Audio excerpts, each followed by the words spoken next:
जनवरी 2022 की बात है। अपने गांव में बाकी लोगों को अमेरिका जाता देख डिंगुचा के एक परिवार ने यही करने का फैसला किया। 39 साल के जगदीश पटेल अपनी पत्नी और 2 बच्चों के साथ कनाडा के लिए निकल पड़ते हैं। अपने गांव में पहले एक प्राइवेट टीचर की नौकरी किया करते थे। इनकी कमाई पूरे महीने की सिर्फ 8 से 10 हजार रुपये ही हो पाती थी। जाहिर सी बात है कि पैसों की कमी के चलते और बेरोजगारी की वजह से इन्होंने ये फैसला लिया।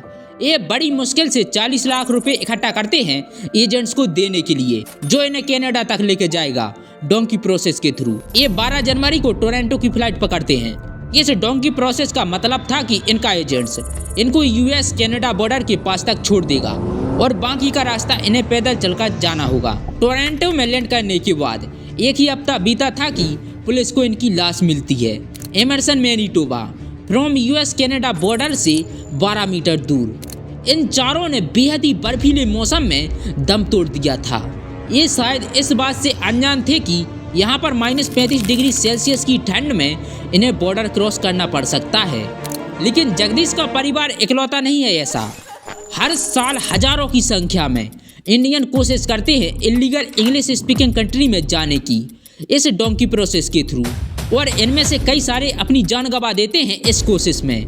इसी मुद्दे पर शाहरुख खान की एक मूवी भी आई है डंकी। इंग्लिश स्पीकिंग कंट्री में जाने का क्रेज पंजाब और हरियाणा यूथ में इतना है कि आपको यहाँ पर हर कोने में आईसीएस के कोचिंग सेंटर दिख जाएंगे। अब हम यूएस या किसी भी इंग्लिश स्पीकिंग कंट्री में जाने की बात करते हैं तो हमारे दिमाग में सबसे पहले 2 ही चीज़ें आती हैं, वीज़ा अप्रूवल या फिर कोई कॉम्पिटिटिव एग्ज़ाम। पर ये कहानी उन लोगों की है जो यूएस, यूके या कनाडा जैसी कंट्री में बिना वीज़ा अप्रूवल या बिना एग्ज़ाम दिए इलीगल एंट्री करना चाहते हैं। इस प्रोसेस का नाम है डोंकी। दोस्तों, ये जो पूरा प्रोसेस है बिना वीज़ा के किसी दूसरे देश में जाने का, बैकडोर इलीगल एंट्री करने का, इसे डोंकी फ्लाइट या डोंकी प्रोसेस का नाम दिया जाता है। कई इंडियंस यूके तक इस तरीके से जाने के लिए पहले यूरोप के शेंगन जोन में जाते हैं। ये 27 यूरोपियन देशों का एक जोन है जहां पर सिर्फ एक शेंगन वीज़ा की ज़रूरत होती है। इनमें से किसी भी देश का वीज़ा हो तो बिना किसी दूसरे देश के वीज़ा के बॉर्डर क्रॉस किया जा सकता है। हालांकि यूके कभी भी शेंगन जोन का हिस्सा नहीं रहा, लेकिन यूरोप काफ़ी पास आ जाता है यूके के। लोग अलग अलग तरीक़ों से यूरोप के थ्रू होते हुए यूके में घुसने की कोशिश करते हैं, लेकिन ज़्यादातर लोग आज यूके की बजाय लैटिन अमेरिका में जाने की सोचते हैं। इस डोंकी प्रोसेस के जरिए इंडिया में हजारों वीज़ा एजेंसी और कंपनीज हैं जो ये काम करवाती हैं। सबसे ज़्यादा इलीगल इमिग्रेंट्स एक्सपोर्ट करने के लिए इंडिया में ये 2 स्टेट बहुत फेमस हैं, गुजरात और पंजाब। लेकिन पिछले कुछ सालों में बढ़ती बेरोजगारी के चलते हरियाणा भी इस रेस में काफ़ी आगे निकल गया है। ये ट्रेवल एजेंट्स लोगों से 40 से 50 लाख रुपए लेकर अमेरिका, कनाडा और यूके जैसे देशों में एंट्री दिलाने का वादा करते हैं।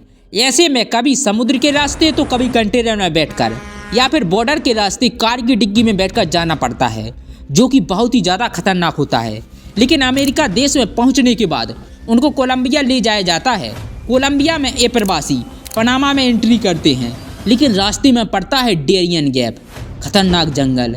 इस जंगल में साफ पानी की कमी है, जंगली जानवर और क्रिमिनल गैंग जैसी चुनौतियों से जूझना पड़ता है। जंगल में इन प्रवासियों के साथ बलात्कार भी होता है और हत्या भी कर दी जाती है। ये अपराध कहीं भी दर्ज नहीं होते क्योंकि यहाँ पर किसी भी सरकार का कानून नहीं चलता। अगर सब कुछ ठीक ठाक रहा तो इसे पार करने में लगभग 8 से 10 दिनों का समय लग जाता है। नहीं तो अगर कोई रास्ते में मर भी जाए तो उसकी बॉडी को घर तक ले जाने वाला भी कोई नहीं होता। दोस्तों, सोशल मीडिया पनामा के जंगलों की वीडियो से भरा पड़ा है। भारत और पाकिस्तान के पंजाबियों द्वारा रिकॉर्ड किए गए इन वीडियो में एक सीधा सा संदेश छिपा है, कभी भी यह रास्ता ना अपनाएं, इसके बजाय अपने देश में काम खोजें। हालांकि ऐसी अपीलों का बहुत प्रभाव नहीं पड़ा।